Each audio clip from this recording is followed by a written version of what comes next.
He was the next big thing. He was destined for glory. Følte jeg at dette var den beste muligheten for meg til å utvikle meg som fotballspiller. There is a lot of pressure on him. Everywhere you go in Norway, everybody talks about it. This was a child, a kid, moving to a new country. Odegaard needed to move on. He needed to spread his wings. You could see that he's in his mind to grow up. He began to show that he's got what it takes. We're talking about a player who could dominate for a decade. This is just the start of Martin Odegaard.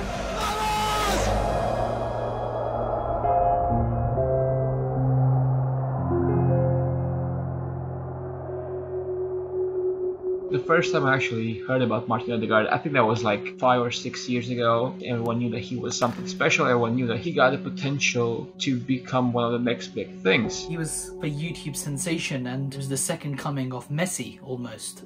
He was that good. Every European elite team was after him. It kind of became this reverse situation. Instead of the player having to impress the clubs that he wanted to go to, it was now the clubs having to impress this kid to come to their club.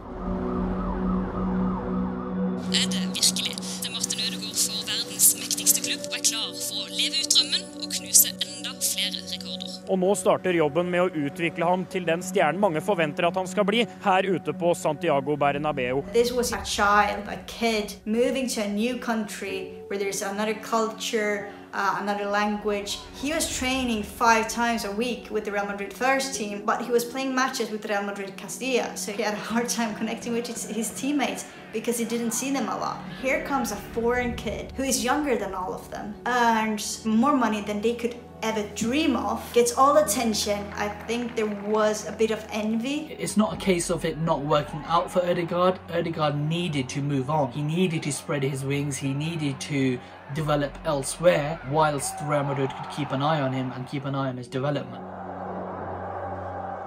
To begin with, at Heerenveen, it was frustrating and actually quite disheartening to see Odegaard not quite live up to the hype that was surrounding him at the time. His 18 months with Heerenveen, his season and a half, were pretty average, to be honest. Odegaard kind of went from this player who played for himself to a team player who works for others. What I like was when I trained with him, that I could make sometimes a fight with him. So when I think from he was not training well or he was not doing his thing very good, I could make a fight with him and then he was reacting on it and he likes it because he wanted to become a better player. It was very nice to work with him. And you could see that he became every day better and better and better. And also he was 17 or 18 when he came, but you could see that he's in his mind, he grew up.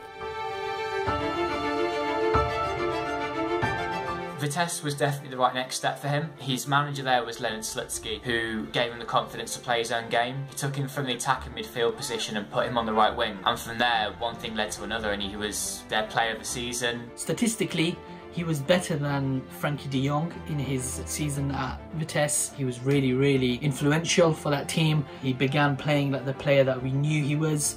Real Madrid fans got really excited by his time at Vitesse because he was doing things that were magical. After a while, I think I will look back on this time as very special for me. I'm very happy I came here and I think I developed a lot this year and it's been amazing. You can go back to San Sebastian years and years to come and they will forever have a very, very fond memory of Martin Odegaard. Resounding success. It was just the best move that Real Madrid could have done. It was a masterclass. First part of the season at least, it was all about Odegaard. He was one of the best midfielders in La Liga. It positively surprised me when Odegaard came that he took on that role to be a bit of a leader, and that for me has definitely stood out with him. They were playing arguably the best football in Europe, and for Odegaard to be at the centre of that, for Odegaard to be the catalyst, that's saying something. Most importantly of all, he knocked Real Madrid out of the Copa del Rey at the Santiago Bernabeu. He scored against them, and as well as his goal, which he didn't celebrate, he was just fantastic to watch. And that was really the exact time you could pinpoint Madrid changing their thoughts about Odegaard and thinking, maybe we'll bring him back. He's ready for us to use now. Second part of the season was kind of shaky. That's where the injury crept in as well, and that's definitely something that impacted his performances in the latter stages. But he was the hub of that team. He became a superstar. Initially, Odegaard was going to stay at Sociedad, but Zidane called him personally and said, look, can you come back?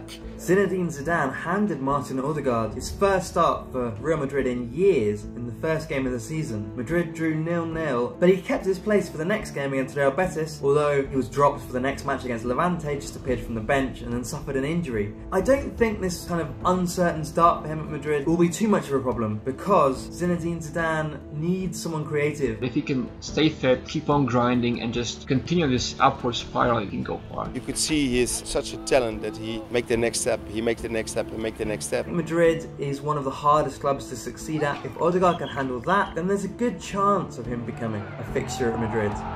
A legend, only time will tell.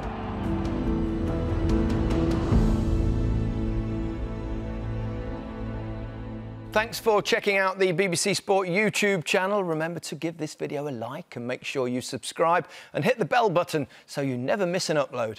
See you soon.